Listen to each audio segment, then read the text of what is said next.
আসসালামু আলাইকুম। আমি এমডি ইসরাফিল মাওলা এয়ার স্টাডির পক্ষ থেকে আপনাদেরকে শুভেচ্ছা অভিনন্দন। আমি আজকে যে ক্লাসটা নিব সেটা হচ্ছে ইংলিশে পার্টস অফ স্পিচ। তার কিছু বেসিক থেকে শুরু করে আমি পার্টস অফ স্পিচটা শুরু করব। পার্টস অফ স্পিচ আমাদের মাধ্যমিক পর্যায়ের ষষ্ঠ শ্রেণী থেকে শুরু করে 10 পর্যন্ত এটা খুবই ভালোভাবে প্রয়োজন হয়, যেটা আমাদের প্রয়োজনীয় একটা অংশ। যে কোনো একটা বাক্য, যে কোনো একটা শব্দ লিখতে গেলেও আমাদের মাঝে মাঝে বলতে হয় পার্টস অফ স্পিচের কাজ। আমরা সবাই জানি পার্টস অফ স্পিচ কি। পার্ট অর্থ কি? পার্ট পার্ট অর্থ হচ্ছে কোন অংশ। পার্ট অর্থ অংশ। স্পিচ অর্থ বলা, বাক্য, উক্তি ইত্যাদি। পার্ট অংশ, যেটাকে অংশ হিসাবে ধরা হচ্ছে। স্পিচ অর্থ বাক্য, উক্তি, বলা, এটা বলা হচ্ছে। পার্টস অফ স্পিচ অর্থ বাক্যের অংশ। পার্টস অফ স্পিচ অর্থ বাক্যের অংশ। তাহলে আমরা যখন এখানে দেখছি বাক্যের অংশ বলা হয়েছে, তাহলে পার্টস অফ স্পিচের গুরুত্বটা এতটাই যে আমাদের প্রত্যেকটা বাক্যে অংশ হিসাবে কি থাকবে? Parts of speech.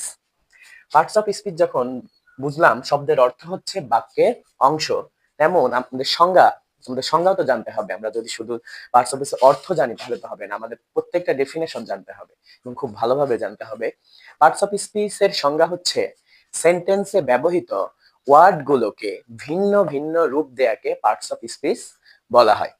সেন্টেন্সে ব্যবহৃত ওয়ার্ডগুলোকে ভিন্ন ভিন্ন রূপ দেয়াকে কি বলে? পার্টস অফ স্পিচ বলে। তাহলে বাক্যে সেন্টেন্স অর্থ কথা আসতে পারে। কেউ কেউ বলতে পারে, স্যার সেন্টেন্স অর্থ তো জানি না, যারা নতুন 6 এ বা 7 এ বা 5 এ পড়ে সেন্টেন্স অর্থ কি। আমরা বাংলায় বলতে পারি সেন্টেন্স অর্থ বাক্য। এখানে আমরা লিখতে পারতাম বাক্য, সেন্টেন্সও লিখতে পারতাম, বাক্য লিখতে পারতাম। বাক্যে ব্যবহৃত ওয়ার্ডগুলোকে ভিন্ন ভিন্ন রূপ দেয়াকে পার্টস অফ স্পিচ বলে। কেন ভিন্ন ভিন্ন রূপ দেওয়ার কথা বলা হয়েছে? আমাদের বাক্যে শুধু নাউন থাকে, প্রোনাউন থাকে, ভার্ব থাকে, অ্যাডভার্ব থাকে, প্রিপোজিশন থাকে, ইন্টারজেকশন থাকে, কনজাংশন থাকে। এক একটা বাক্যকে যখন এক একটা শব্দ থাকে আমরা এক এক ভাবে চিনি। নাউনকে নাম দ্বারা, প্রোনাউনকে নামে পরবর্তী সর্বনাম দ্বারা, অ্যাডজেক্টিভকে কোনো নাউন বা প্রোনাউনের দোষ গুণ দ্বারা, ভার্বকে ক্রিয়া কর্ম দ্বারা, কাজ দ্বারা, অ্যাডভার্বকে ভার্ব এবং অ্যাডজেক্টিভের সমস্ত দোষ গুণ সংখ্যা পরিমাপ প্রকাশ করবে, তাকে আমরা অ্যাডভার্ব দ্বারা। প্রিপোজিশনকে চিনি কোনো নাউন বা প্রোনাউনের পূর্বে বসে, কোনো নাউন বা প্রোনাউনের পূর্বে বসে সম্পর্ক স্থাপন করা। কনজাংশন সংযোজক অব্যয়, একে আমরা চিনি কোনো বাক্যকে, একটা বাক্যকে একজন মানুষের দুইটা গুণকে প্রকাশ করার জন্য ব্যবহার করা হয়, বা একটা বাক্যকে দুইটা বাক্যে আলাদা করার জন্য ব্যবহার করা হয় কনজাংশন। ইন্টারজেকশন আবেগ সূচক বাক্য, যেখানে আমাদের দুঃখ, ভালোবাসা, এরকম অনেক কিছু প্রকাশ পায়। এখন আমরা দেখলাম পার্টস অফ স্পিচ, বাক্যে ব্যবহৃত ওয়ার্ডগুলোকে ভিন্ন ভিন্ন রূপ দেওয়াকে পার্টস অফ স্পিচ বলে। এখন আমরা বোঝার স্বার্থে বলতে পারি পার্টস অফ স্পিচ একটা বাড়ি। পার্টস অফ স্পিচ কি? একটা বাড়ি। যেই বাড়িতে 8জন সন্তান আছে। 8জন সন্তান যখন একটা বাড়িতে থাকে, 8জন সন্তান 8 রকম হবে এবং 8জন সন্তানের নাম, নাম, কথা বলার ধরন, চলাফেরার ধরন, কাজের ধরন, চেহারার ধরন, কেউ ফর্সা হবে, কেউ কালো হবে, কেউ বেশি ফর্সা হবে, এইরকম থাকবে আমাদের বাড়ির, একটা বাড়ির 8জন সন্তান। মানে 8জন সন্তান একটা বাড়ি। যখন পার্টস অফ স্পিচ আমি বাড়ি বলবো, পার্টস অফ স্পিচ বাড়ির 8জন সন্তানের 8টা নাম আছে এবং 8জনকে আমরা 8 রকম ভাবে চিনবো। 8জনকে যখন 8 রকম ভাবে চিনবো, তাহলে আমরা বলতে পারি পার্টস অফ স্পিচ মনে রাখার স্বার্থে আমরা মনে রাখবো পার্টস অফ স্পিচ একটা বাড়ি। সেই বাড়িতে আছে 8জন সন্তান। 8জন সন্তানের 8টা নাম আছে। একটা হচ্ছে নাউন, যা নাউন যার অর্থ নাম। তারপরে আছে প্রোনাউন, যার অর্থ হচ্ছে সর্বনাম। তারপরে আরেকজন আছে অ্যাডজেক্টিভ, যার অর্থ বিশেষণ। আরেকজন আছে ভার্ব, তার নাম ভার্ব, যার অর্থ ক্রিয়া, অর্থ কর্ম, কাজ বোঝাবে। আরেকজন আছে অ্যাডভার্ব, যে অ্যাডজেক্টিভ এবং ভার্বের দোষ গুণ সংখ্যা পরিমাপ বোঝাবে। আরেকজন আছে প্রিপোজিশন, যে কোনো নাউন বা প্রোনাউনের পূর্বে বসে সম্পর্ক স্থাপন করবে। আরেকজনের নাম আছে সংযোজক অব্যয়, কনজাংশন, যে বাক্যকে আলাদা করার জন্য, একটা বাক্যকে একাধিক বাক্যে বা এন্ড দ্বারা, বাট দ্বারা যুক্ত করার জন্য ব্যবহার করা হয় কনজাংশন। এবং ইন্টারজেকশন আবেগ সূচক অব্যয়, যেখানে আমাদের কোনো দুঃখ হইলে আমরা প্রকাশ করার জন্য যে শব্দগুলো ব্যবহার করব সেটাই কনজাংশন। এখন আমরা একটা বাড়ি, পার্টস অফ স্পিচে একটা বাড়ি 8জন সন্তানের নাম জেনে নিলাম। একজনের নাম নাউন, একজনের নাম প্রোনাউন, একজনের নাম অ্যাডজেক্টিভ, একজনের নাম ভার্ব, একজনের নাম অ্যাডভার্ব, একজনের নাম প্রিপোজিশন, আরেকজনের নাম কনজাংশন, আরেকজনের নাম ইন্টারজেকশন। 8জনের নাম জানলাম। এখন 8জনের কাজ তো ভিন্নতা আসবে, 8জনের কাজ তো এক হবে না। কারণ নাউন বাংলা অর্থ যদি দেখি, যারা এই পার্টস অফ স্পিচ জানবা তাদের এটা বাংলাতে অনেক ভালোভাবে প্রয়োগ করতে পারবা। এখানে বলা হয়েছে নাউন অর্থ বিশেষ্য। তোমাদের প্রত্যেকটা জায়গায় বাংলাতে ব্যাকরণে ব্যবহার হয় বিশেষ্য, সর্বনাম, বিশেষণ, ক্রিয়া, ক্রিয়া বিশেষণ, পদান্বয়ী অব্যয়, সংযোজক অব্যয়, আবেগসূচক অব্যয়। যারা ক্লাস 10-এ আছো তাদের জন্য এটা খুব ভালোভাবে প্রয়োজন হবে। যদি ভালোভাবে বুঝতে পারো বাংলাটা অনেক সুন্দরভাবে অ্যান্সার করতে পারবা। যেমন তোমাদের বহু নির্বাচনী প্রশ্ন আছে, পরীক্ষায় আসবে এই ধারা অনুযায়ী। তারপরে বলা হচ্ছে নাউন। আমি বলেছি কোনো কিছুর নাম। নাউন কি বলেছিলাম? কোনো কিছুর নাম। এখন কোনো কিছুর নাম কি? যেমন আমি, তুমি, জামাল, কামাল ইত্যাদি। বাংলাদেশ, ভারত, ইন্ডিয়া, কোনো কিছু নাম হলেই সেটা হয়ে যাবে নাউন। তারপরে আছে বলেছি প্রোনাউন। প্রোনাউন বলেছিলাম কি নামের পরিবর্তে যেটা বসে, নামের পরিবর্তে যেটা বসে সেটা হচ্ছে প্রোনাউন, সর্বনাম। আমাকে বাংলায় বলা হয় এটাকে সর্বনাম। তারপরে বলা হয়েছে অ্যাডজেক্টিভ, বিশেষণ। এখানে অ্যাডজেক্টিভ বিশেষণটা কি হবে? অ্যাডজেক্টিভ অর্থই দোষ গুণ সংখ্যা পরিমাপ। এখন অ্যাডজেক্টিভ অর্থ যখন দোষ গুণ সংখ্যা পরিমাপ, আবার বলা হয়েছে বাংলা এটাকে নাম দেওয়া হয়েছে বিশেষণ। বাংলায় কি নাম দেওয়া হয়েছিল বন্ধুরা? বিশেষণ। কারণ এখানে বলা হচ্ছে অ্যাডজেক্টিভ অর্থ বিশেষণ, কিন্তু যখন আমি বাক্য লিখবো তখন এটা তার দোষ গুণ সংখ্যা পরিমাপ হবে। কারণ বলা হচ্ছে ব্যাড গুড, এটা আমরা জানি। He is a good girl, she is a good girl, he is a bad boy ইত্যাদি। কারণ সেখানে বাক্যে নাউন বা প্রোনাউনে কোনো দোষ গুণ পরিমাপ প্রকাশ পাচ্ছে। তারপরে ভার্ব বলা হচ্ছে ডু, স্লিপ, ড্রিঙ্ক। এক কথায় মনে রাখবো ক্রিয়া। ক্রিয়া অর্থই কাজ, ক্রিয়া অর্থ কর্ম। এখানে ক্রিয়া অর্থ যখন কাজ বা কর্ম, আই ডু দা ওয়ার্ক, আমি কাজটি করি। আই ইট রাইস, আমি ভাত খাই। এখানে আই ইট রাইস বলা হয়েছে, আই ইট রাইস, আমি ভাত খাই। তাহলে এখানে আমরা দেখতে পাচ্ছি ইট মানে খাওয়া বা খাই। ইট মানে যখন খাই তাহলে নিশ্চয়ই এটা ভার্ব। এক কথায় মনে রাখবো বাক্যে হওয়া এবং করা বোঝানোর জন্য যে ওয়ার্ডটা ব্যবহৃত হয় সেটাই ভার্ব। তারপরে আসছে অ্যাডভার্ব। এখন অ্যাডভার্বটা কি? অ্যাডভার্ব হচ্ছে এই যে আমরা এখানে দেখেছিলাম দুইটা, একটা লিখেছিলাম এক ভাইয়ের নাম অ্যাডজেক্টিভ আর এক ভাইয়ের নাম ভার্ব। যখন এই অ্যাডজেক্টিভ ভাই এবং অ্যাডভার্ব ভাইয়ের কিছু গুণ প্রকাশ করবে, দুইজনের গুণ একসাথে করে প্রকাশ করবে, তখন এটা হয়ে যাবে অ্যাডভার্ব। যেমন আমরা এক কথায় মনে রাখতে পারি কিছু কিছু শব্দ আছে যেগুলো এল ওয়াই যুক্ত শব্দ, সেগুলোকে আমরা বলতে পারি অ্যাডভার্ব। এবং আছে ওয়েল, নাও, দেয়ার ইত্যাদি। কনজাংশন। এখন কনজাংশন কোনগুলা বাক্যে? কনজাংশন হচ্ছে সংযোজক। সংযোজক মানে কি? নিশ্চয়ই সংযোজন করা, বাক্যকে এক করা। সংযোজক অব্যয়টা দেখো, লিখলাম she is a good girl. সে ভালো মেয়ে, সে ভালো মেয়ে, বাট শি ইজ ডিসঅনেস্ট। এখন আমি দেখতে পাচ্ছি শি ইজ ডিসঅনেস্ট, সে হয় অসৎ। আবার দেখতে পাচ্ছি she is a good girl, she is a good girl, সে একজন ভালো মেয়ে। এখন আমি বলেছিলাম কনজাংশন, এই যে বাক্যকে কি করলো, একটা বাক্যকে দুইটা বাক্যে পরিণত, একজনের গুণকে দুইবার প্রকাশ করা হয়েছে। She is a good girl, সে ভালো মেয়ে, বাট কিন্তু শি ইজ এ ডিসঅনেস্ট, সে অসৎ। এখন বলতে পারো স্যার এখানে শুধু সি দিলেন, এখানে হিউ দিতে পারবা। যাদের ছেলেদের ক্ষেত্রে আমরা ব্যবহার করি কি? ছেলেদের ক্ষেত্রে ব্যবহার করব হি, আর মেয়েদের ক্ষেত্রে ব্যবহার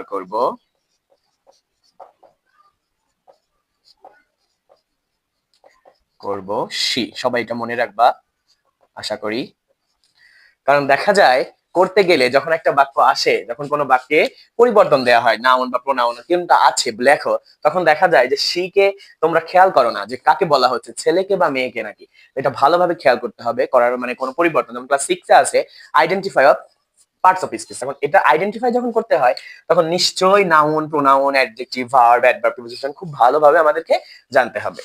এখন আমি তো দেখলাম পার্টস অফ স্পিচ 8 প্রকার। পার্টস অফ স্পিচ অর্থ কি? পার্টস অফ স্পিচ একটা বাড়ি, এবং বাড়িতে 8জন সন্তান আছে। 8জন সন্তানের বাংলা অর্থ এবং 8জন সন্তানের কি কাজ দেখলাম। এখন আমি লিখি সংজ্ঞা, নাউন কাকে বলে? নাউন, তাহলে ওই যে ওইখানে লিখেছিলাম বিশেষ্য, বিশেষ্য। এখন নাউন কোনো কিছুর নামকেই কোনো কিছুর নামকে নাউন বলা হয়। এখন কথা হচ্ছে কোনো কিছুর নামকে নাউন বলে।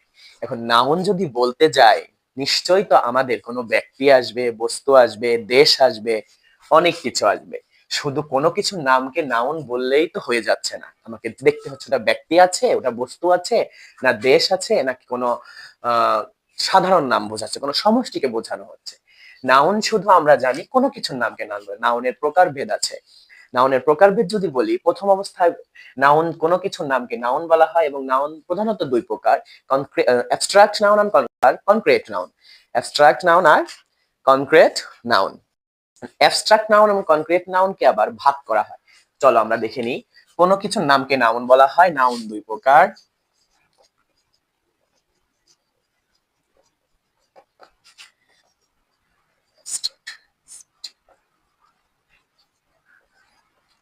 অ্যাবস্ট্রাক্ট নাউন আর কনক্রিট নাউন।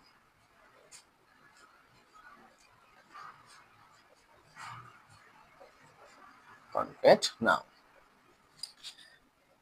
এখন অ্যাবস্ট্রাক্ট নাউন আর কনক্রিট নাউনের কথা বলা হয়েছে। অ্যাবস্ট্রাক্ট নাউনটা কি দেখো। একটার অর্থ ইন্দ্রিয় গ্রাহ্য নাউন, একটার অর্থ ইন্দ্রিয় গ্রাহ্য বিশেষ্য, আর একটা ইন্দ্রিয় গ্রাহ্য নয়, আর একটা কি ইন্দ্রিয় গ্রাহ্য যার বাহ্যিক অস্তিত্ব আছে।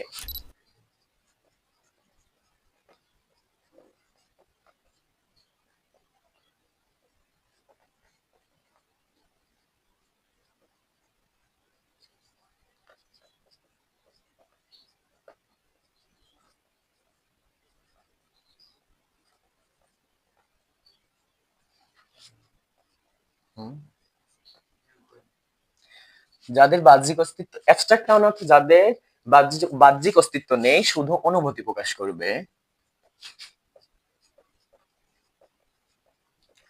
অনুভূতি প্রকাশ করবে। আর কনক্রিট নাউন অর্থ যাদের বাহ্যিক অস্তিত্ব আছে। তাহলে নাউন দুই প্রকার, নাউনকে বলা, কোনো কিছুর নামকে নাউন বললাম, এবং নাউন দুই প্রকার: একটা অ্যাবস্ট্রাক্ট নাউন, একটা কনক্রিট নাউন। অ্যাবস্ট্রাক্ট নাউন অর্থ অর্থ বলতে কাকে বলে আমার বলা হচ্ছে দেখো, যাদের বাহ্যিক অস্তিত্ব আছে তাই কনক্রিট নাউন, আর যাদের বাহ্যিক অস্তিত্ব নেই, শুধু অনুভূতি প্রকাশ করবে, তাকে বলা হবে অ্যাবস্ট্রাক্ট নাউন। এখন আমি দেখলাম কনক্রিট নাউন এবং অ্যাবস্ট্রাক্ট নাউন। আবার অস্তিত্ব বিচারে এটা যদি ধরি, নাউনের অস্তিত্ব বিচার, অস্তিত্ব এটা হচ্ছে অস্তিত্ব প্রকাশ করবে। অস্তিত্ব বিচারে দুই প্রকার। অস্তিত্ব বিচারে কয় প্রকার? দুই প্রকার। এবং গণনা হিসাবে যদি নাউনের গণনা করতে যাই, নাউন গণনার হিসাব করলে গণনার বিচারে দুই প্রকার: একটা হচ্ছে কাউন্টেবল নাউন,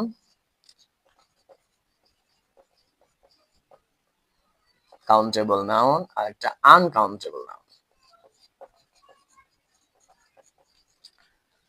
কাউন্টেবল আর আনকাউন্টেবল বলা হচ্ছে। বলো তো বন্ধুরা, কাউন্টেবল আর আনকাউন্টেবল অর্থ কি? কাউন্টেবল, কাউন্ট, আমাকে যদি কোনো কিছু বলা হয়, তুমি ওইখানে অনেকগুলো বই রাখা হয়েছে, বললো যে আমার হেড স্যার বললো এটা কাউন্ট করে দাও, সে বলেছে কাউন্ট করে দিতে। কাউন্ট মানে কি? কোনো কিছু হিসাব করা, কোনো সংখ্যাকে বের করা। তাহলে কাউন্টেবল অর্থ গণনার যোগ্য বা গুণে শেষ করা যাবে, গণনার যোগ্য, গণনার যোগ্য বা গোনা যাবে, গোনা যাবে। আর আনকাউন্টেবল নাউন হচ্ছে গণনা যোগ্য নয়। বুঝতে পেরেছো সবাই? একটা অস্তিত্ব বিচারে দেখলাম দুই প্রকার, আর গণনার বিচারে দেখলাম দুই প্রকার। অস্তিত্বের বিচারে অ্যাবস্ট্রাক্ট নাউন আর কনক্রিট নাউন। অ্যাবস্ট্রাক্ট নাউন আবার দুই প্রকার: যাদের বাহ্যিক অস্তিত্ব আছে কনক্রিট নাউন বলে থাকে, যাদের বাহ্যিক অস্তিত্ব নেই, শুধু অনুভূতি প্রকাশ করবে। এখন অনুভূতিটা কি? যেমন আমার গায়ে যদি কেউ একটা চিমটি মারে, তখন সেটা আমার অনেক অনুভূতির সৃষ্টি হয়, উদ্দীপনার সৃষ্টি হয়, সেটা দ্বারা আমি বুঝবো এটা কনক্রিট নাউন। কোনো বাহ্যিক অস্তিত্ব দেখা যাবে না। যেমন রোদ আমার গায়ে লাগে, আমি শুধু বুঝতে পারছি রোদ আমার গায়ে লাগছে এবং আমার গরম লাগছে, এটা অস্তিত্ব প্রকাশ করতে, তার অস্তিত্ব নেই, শুধু আমি অনুভূতিটা আমার ভিতরে আসছে। আর কনক্রিট নাউন, যাদের বাহ্যিক অস্তিত্ব আছে, কোনো কিছু করলে আমরা বুঝতে পারি, লিখতে পারি, বলতে পারি, সেগুলাকে বলা হয় হচ্ছে বাহ্যিক কনক্রিট নাউন। এখন গণনার বিচারে বলা হয়েছে কাউন্টেবল নাউন আর আনকাউন্টেবল নাউন। কাউন্টেবল নাউন হচ্ছে গণনার যোগ্য বা গোনা যাবে। একটা ক্লাসে 50 জন স্টুডেন্ট আছে, সেটা আমরা গুনতে পারবো। এখন একটা মাঠে প্রায় 50 লাখ মানুষ আছে, সেটা আমাদের গোনা আমাদের পক্ষে কষ্ট হয়ে যাবে, অনেক বোঝাচ্ছে, কারণ সেটা হয়ে যাবে আনকাউন্টেবল নাউন।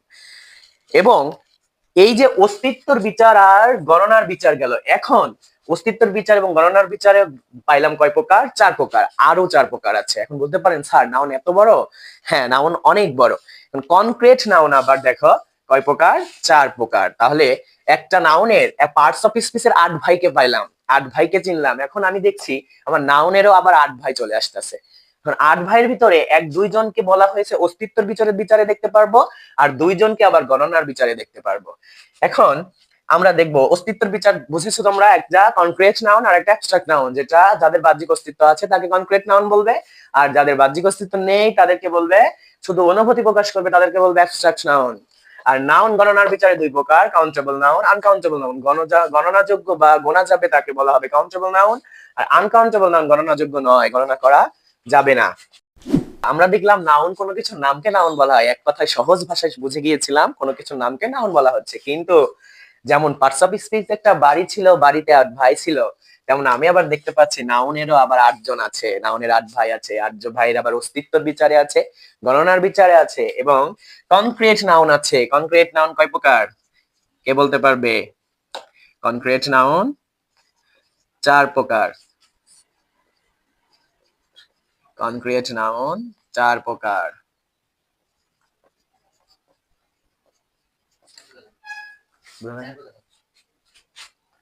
কনক্রিট নাউন আবার 4 প্রকার। এখন প্রথম 1 নং proper noun,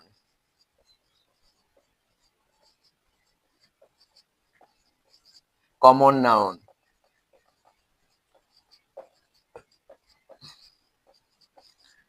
collective noun,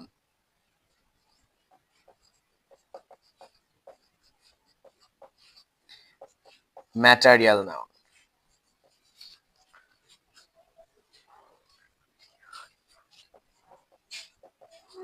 material noun.